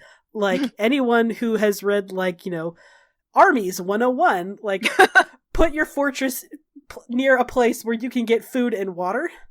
Because you have an army there. Your army needs to eat and have water. There's nothing like that except for the snow, arguably. Oh boy. Good idea. Yeah, this is a bad place for a fort to be, but it is very easy to pick out. It is indeed strung high with the banners of House Portyr. And as you are getting closer, like, Drist knows exactly how close you can get without arousing suspicion, which is closer than you might think, because the wind is fucking howling, and they can barely see in front of them, let alone behind them. So he's like, okay, we can get kind of close, but, not too close. And as you are all rounding the, getting as close as you can, Sal says, wait, I recognize him. Recognize who? Yeah, which one? The man in the front, and he points to the horse that is desperately plodding through the snow. He says, that's Aldernon Weil, that's the court vizier. He's the one who used the memory charm on me. I think Selwyn just reaches over and takes his hand, just suspecting, imminent shenanigans. Right, Qatar is also, trying to hold him back. Did you hear me? We need to capture him. We need to question him now. We can come up with a plan to capture him. How is that going to help the situation? We need to question him. He might know where my father is. And also, I really want to fucking kill him for taking away all my memories. Yeah, see, I think that's the main point here, and we need to be careful, and I can't believe I'm saying this out loud. We have a bigger cause. He says, well, we have to at least stop them before they get to the fortress, right? I mean, how else are we going to get in? That thing is, at the risk of redundancy, a fortress. Ember just kind of looks around at everybody else and is like, well, that makes a good point. I hate to agree with him when he's like this, but information is useful. Also, how can we capture him without anyone noticing? It's not gonna... We'll just take out the fucking caravan then, won't we? Nope, we are not gonna do that, Sal. Why not? They'd notice it. They're still at least 2 miles from the fortress. We have the advantage of surprise. They don't know we're here. Let's just fucking take them out. How many of them are there? At a loose estimation, again, there's a lot of snow.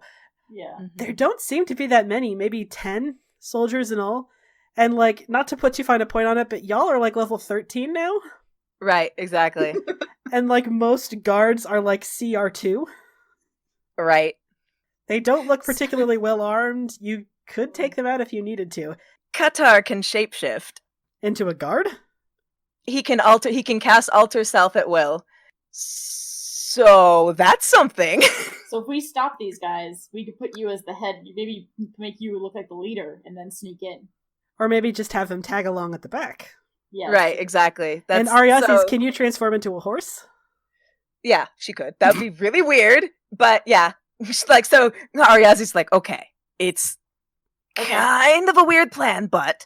No, I think it's a great plan. Okay, well, Qatar can be a guard, I can be a horse. That is kind of weird. And then you can let us in maybe after nightfall? Driz says? Yeah. Okay, well, I think we gotta move then, because we need to get this taken care of before they get close enough that they can see the fortress can see what's going on. Sal looks livid, by the way. He is clearly out for blood, especially for this fucking guy, who's the one who erased all his memories and just... So yeah, he is furious that the plan doesn't involve kill that guy immediately. But he is keeping his mouth shut. Sal, we need information. This is why can't we just beat it out of him, is what I'm wondering. Ariazis transforms into a horse. Qatar uses Ultra Self and makes himself... you can see the armor, the general armor of the guards. Can you copy and paste Ultra Self, just so I know what I'm working with? Alright, so you can't make yourself wear the armor, so go ahead and roll... Make a stealth check, but with advantage. Because you got a horse, and you're human now. And they're also very cold, and they don't want to look back and spend too much time asking questions, because it's fucking cold as shit out here. Alright, so Qatar and Ariazis, you managed to make your way into the garrison. And the door is open for you, and no one asks any questions because all the guards are fucking freezing. And, the minute you get inside this fortress, not only should this fortress not have been built here, everyone here is really feeling the effects of it. The minute this wagon load of what you now can tell is food comes in, 7 guards just rush forward and start gathering it and handing it out. Everyone looks really cold, really hungry, and also this fortress is a piece of shit. It looks like it was built in 3 weeks. But that said, there are a lot of people here. Mm. And they are all milling about in different directions. You quickly get the layout of this fortress. You can tell there's a really big, like, a mess hall on the western side, and then there's also a huge set of barracks. Like, there's a lot of soldiers here, clearly. With guards patrolling back and forth. They look fucking miserable, though. Mm-hmm. But they are concentrated by the big front gate. And as you are looking around and you put your daughter in the stables, which feels a little weird, admittedly. A little weird, right? Like, here you go, daughter. Stay in the stables. There is actually an exit, a little side exit by the stables, which you are like, God, what do I want to do with Ariazis while he's doing that? Is she going to stay horse-shaped? Oh, no. You fucking tell me, they're your characters! I know, I'm thinking about how... Hold on. It was like, how long does wild shape last? I never actually thought about that. Oh, it's your druid level rounded down in hours. Okay, whatever. So by level 8, 4 hours per shape. Okay, that's fine. But she probably doesn't want to stay a horse for that long. Unless you got into some horse talk with the other horses. Yeah, she's like, no, not feeling it. Horses are not good conversationalists. It should be right. pointed out. You heard it here first, folks. Yeah, and she's not. This is an anti-horse podcast. Oh man, yeah. So if she transforms back and like tries to peek around to see if there's anybody around in the stable. Not so much. There's like one stable boy, but he is minding his own on the looking away from you. You could slip out somewhere. Yeah, that's probably what she's gonna do, because otherwise she's gonna have to steal a disguise, and like there ain't no time for that. So I think hiding is probably the best option. Yeah, just chill out in the. There's a big pile of hay the horses are munching at. You can just just hide out. So eventually night falls, and Kitaro, how do you want to go out to your friends? There are still people patrolling, but they're concentrated along the front. It looks like no one wants to be patrolling because, you know, it's even colder at night and the wind doesn't stop. Okay. You can very easily slip out. Yeah. I feel like he is going to do that. Well, first he needs to find Ariazis. He doesn't know. He's like tapping a horse, like, Ariazis, is that you? Going up to every horse in the stable. Ariazis! Which one of you is my daughter? And the horses look on in confusion. Right, they're just real confused, and she pops up out of the hay and it's like, I can't stay a horse forever, we gotta go. So you go out this side exit and you leave it conspicuously unlocked, hopefully. Mm-hmm. It'll still be unlocked when you get back. Hopefully. Drist had set up a little semi-permanent camp in a little rocky outcropping where he could see like a big swath of the side of the building. And when he sees that door open, he sits up and he says, I think they actually did it. Honestly, I wasn't expecting them to be able to do it. I'm kind of impressed. Drist flags you down with just a quick wave, and you all meet out in this little rocky outcropping, and he says, you managed to get a way in. I'm impressed. I really expected there to be a lot more fighting. Yeah, it's almost like I had a whole fight plan with the Remoraz, and it was going to be fucking legit. And then instead you just decided to fucking not do it. Yeah, Qatar looks at Ember and is like, perhaps if you had done it, there would have been more fighting. That's actually very true. The only difference is that you think that's a bad thing. Yeah. And then he immediately, like, ignores Ember and is immediately just very focused on Sal. Sal looks angry. Like, he's been waiting for you guys for hours. He wants to kill that fucking guy real bad. He says, are we safe to go in? Can we go in? We can go in, Sal, but you have to promise me. Try not to kill anyone. Unless they attack you first. Sal doesn't say anything. He just kind of strides past you. And Drist is like, okay, I don't know what his problem is, but let's get this over with. I guess so. Yeah. Ariazu's like, wow, great choice, Dad. And just, yeah. Follows after. So it is a little bit harder to be substantially sneaky while you are inside this fortress. Sal is of the mind that they should find Aldernon Weil that they should find the court vizier that they saw come in, because he was his father's right-hand man. He's gonna have a lot of information they can use. And also Sal wants to beat the fucking shit out of him. Really, really badly. Yeah, he's kind of been saying that. Mm-hmm.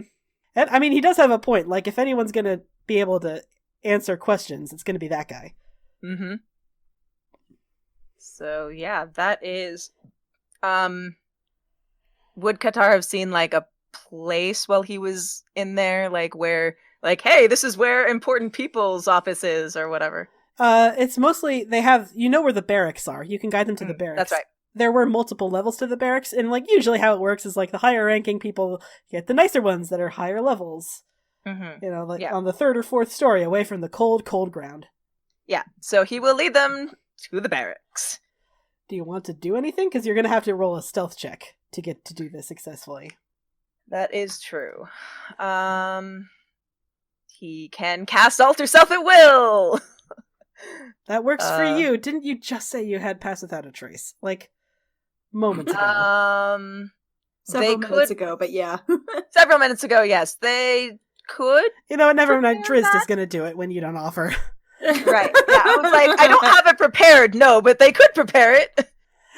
Drizzt is going to cast Pass Without Trace on you, which is a spell that you've never seen done, except for you, Ember. You know this. He's like, oh yeah, fucking Vasha does this shit all the time. Oh yeah, like every 5 seconds. Yeah, but right? The rest of you are like, ooh, Pass Without Trace. What luxury. Right? Amazing. And so everyone make a stealth check with a +10 modifier. Woohoo! Woohoo! Plus whatever you would normally have. Guys, I'm so sorry, but I'm about to fuck things up. It's fine, Ember. I mean, with a +10 modifier, you can afford to fuck it up a little bit. Uh-huh. But I'm still gonna. Qatar... What a time for me not to roll in that one. Right? You did it, Ember. I'm so proud of you. I don't know what happened. Those are the best stealth rolls I've ever made. Yeah, I mean, Ariazi's rolled in that one. Yeah, I was like, wah, wah, wah. But you still managed to get a 13. Right. Uh-huh. So how I think this works is like, with Pass Without Trace active, you all sort of slip through the shadows, and it's magic, right? Like, it's very hooky spooky. Except one point Ariazi trips over a barrel and like knocks like horse like hay everywhere, and someone and there's like a guard that's like, what? And then they fall asleep immediately afterwards. And Drizzt kind of turns around with this really pained expression, like, quiet. I did this in the Shadowfell too, sorry. Scouting You mission. did! Jesus Christ! I know, fish. right? It was fish last time, sorry. Good talk. Lol. But you know exactly where the barracks are, Qatar, and you guide them up, and indeed there are a whole lot of sleeping soldiers, but with those very impressive rolls, you all manage to slip right up the stairs. There's another layer of barracks that are a little bit larger beds, and they're spread out a little bit more, so you think maybe officers or something. You go up one more level, and then you come to a hallway with a whole bunch of different doors with separated rooms. So this is definitely where he's going to be, if he's going to be anywhere. Mm-hmm. He's definitely not going to let Sal go in first. No. Who wants to go in, then? Drizzt will volunteer, but he doesn't know what anyone looks like, so he can't tell you who's who. That is true. Someone should go in with Sal, but like... But we were all in the... I mean, we've all seen Duke Porter, and we've also... Didn't we see the Vizier as well? Last time, when Nyla was pretending to be Lady What's-Her-Face? Yep. Mm-hmm. Yeah, Meriwether, Valencia, Faustus... yeah, blah, blah, blah. Blah, blah, blah.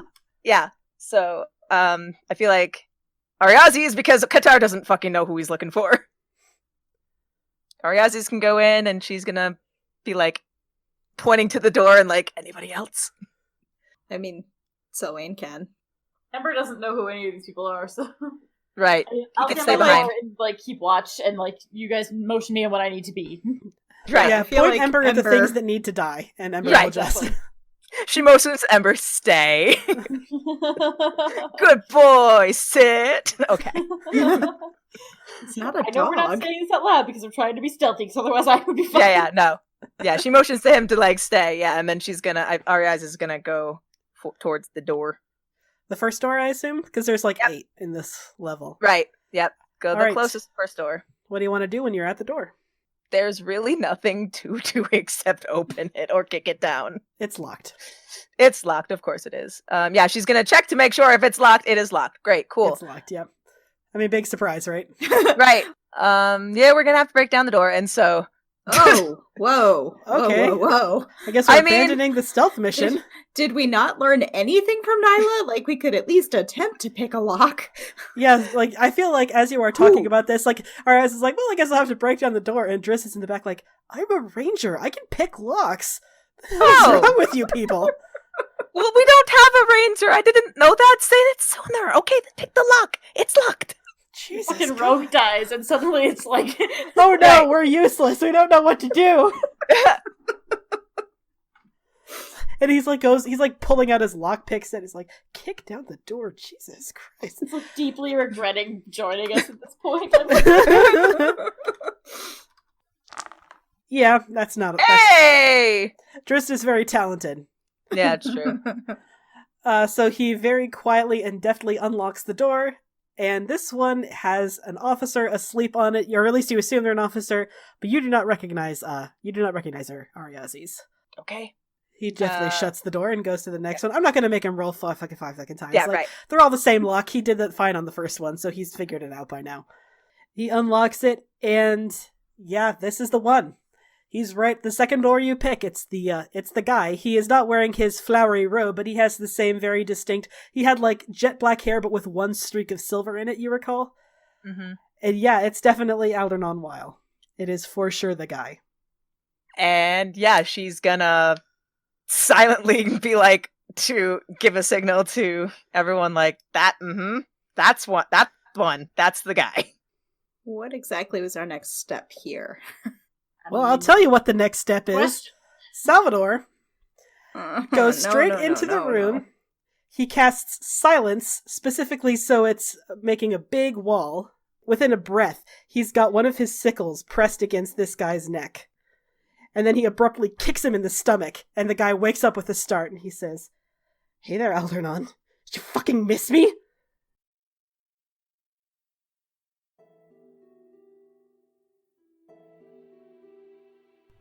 Hey friends, it's your favorite DM, Tessa Crowley. Thanks for listening. If you can't wait for the next episode, good news! You can join our Discord server to listen to episodes in pre-release, chat with me and the other failers, and even listen live to episodes as we record them. Check it out at bit.ly/cfcdiscord. You can get information on the characters, players, and links to social media on our website, critfailclub.com. Crit Fail Club doesn't advertise at all. We rely entirely on word of mouth. So if you like our show, share it with a friend or on social media. We can't do it without you. Thanks for listening, and see you next time.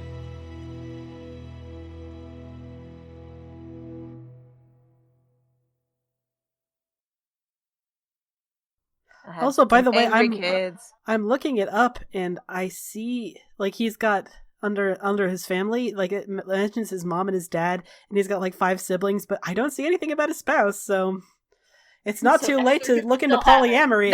No, he's literally married to Canterbury. I know this. My younger brother read the series. I don't see anything about a spouse. Just saying. Maybe they're divorced. Okay. No, my God, that's right. Because she turned into a fucking. I don't know what happened to her. What the fuck? How do you know a lot about this? Like, I read like 1 or 2 of these. It happened like one Christmas. My younger brother was like, "I want these series," and I'm like, "Okay." Like, opens the book, and I'm like, "Oh my God, I am too invested in this." Basically, that's fair. I remember them being like, I was like, "Oh, this is going to be silly," and then I was like, "Wait, this is very interesting." Yeah, I think Drizzt was like basically the OC of one of the people that made Dungeons and Dragons. Was his backstory? I think. Oh, jeez. It's the same with Elminster. I'm pretty sure. I think Elminster was also like a character of the one of the makers. So you just really like bringing out these. I really do. Basically, I'm only doing it for like the hardcore D&D nerd listeners. Yep. Right. Like, I'm just name dropping Mordenkainen and Elminster and Drizzt Do'Urden. To be fair, we'd already done Mordenkainen in the previous campaigns. That wasn't. Right. Oh wait, relationships. Yeah. Drizzt found himself in love with Canterbury. Yeah, exactly. He was unwilling to deal with the emotional implications of this initially. Her eventual... Oh, she's dead. No, it's fine. He's single. Oh, she's dead. I was like, wow.